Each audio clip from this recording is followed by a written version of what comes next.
कांग्रेस के पूर्व अध्यक्ष और मौजूदा लोकसभा में नेता प्रतिपक्ष राहुल गांधी इन दिनों बिहार की राजनीति में एक नई जान फूंकने की कोशिश में जुटे हुए हैं।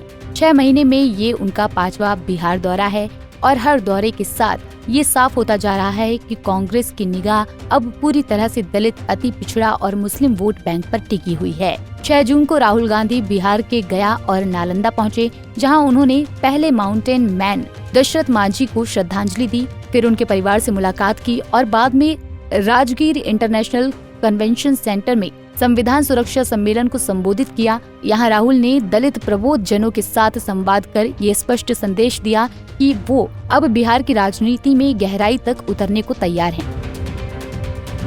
दरअसल बिहार कांग्रेस ने भी राहुल गांधी की इस रणनीति के अनुरूप कई बड़े बदलाव किए हैं। भूमिहार जाति से आने वाले पूर्व प्रदेश अध्यक्ष अखिलेश प्रसाद सिंह को हटाकर दलित पृष्ठभूमि से आने वाले राजेश राम को प्रदेश कांग्रेस की कमान सौंपी गई। राजेश राम बिहार कांग्रेस प्रभारी कृष्णा अल्लावारू के साथ मिलकर संगठन को जमीनी स्तर पर मजबूत बनाने में जुटे हैं। कांग्रेस का फोकस अब साफ है, वो दलितों और ओबीसी वर्ग के साथ साथ मुसलमानों को अपने साथ जोड़ने की रणनीति पर काम कर रही है।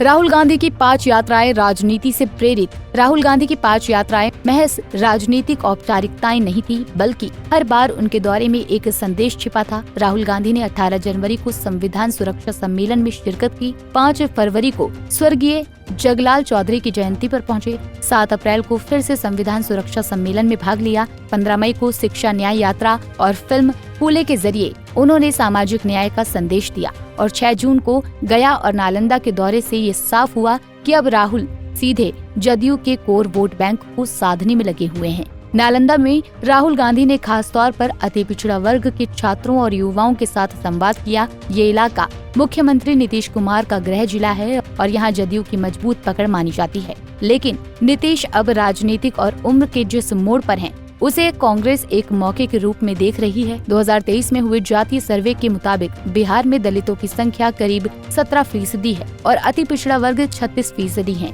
यानी कुल मिलाकर ये वो तबका है जो सत्ता की दिशा तय करने की ताकत रखता है। गुजरात के अहमदाबाद में हुए कांग्रेस के राष्ट्रीय अधिवेशन में भी राहुल गांधी ने इस बात को स्वीकार किया था कि पार्टी ने ओबीसी वर्ग की अनदेखी की और इसी का नतीजा है कि ये तबका पार्टी से दूर चला गया।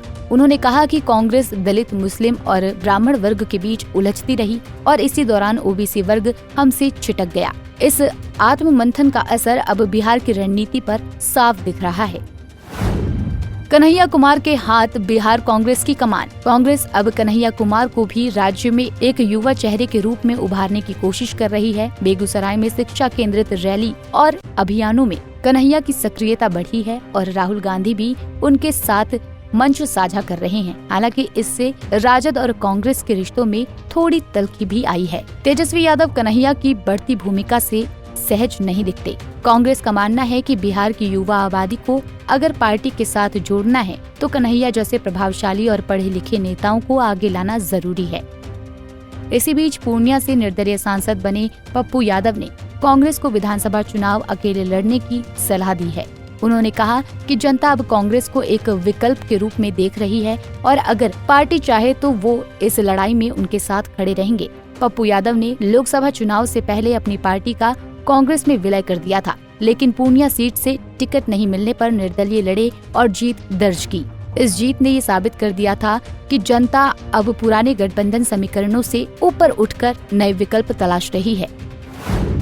1990 के बाद बिहार में कांग्रेस साफ। कांग्रेस को ये भी याद रखना होगा कि 1990 के बाद से वो बिहार की सत्ता से बाहर है। मंडल आयोग की रिपोर्ट लागू होने के बाद से कांग्रेस का परंपरागत वोट बैंक दरक गया और सामाजिक न्याय की राजनीति ने उसकी जगह ले ली। 1990 के विधानसभा चुनाव में कांग्रेस को महज 71 सीटें मिली और तब से अब तक वो सत्ता में वापसी नहीं कर सकी।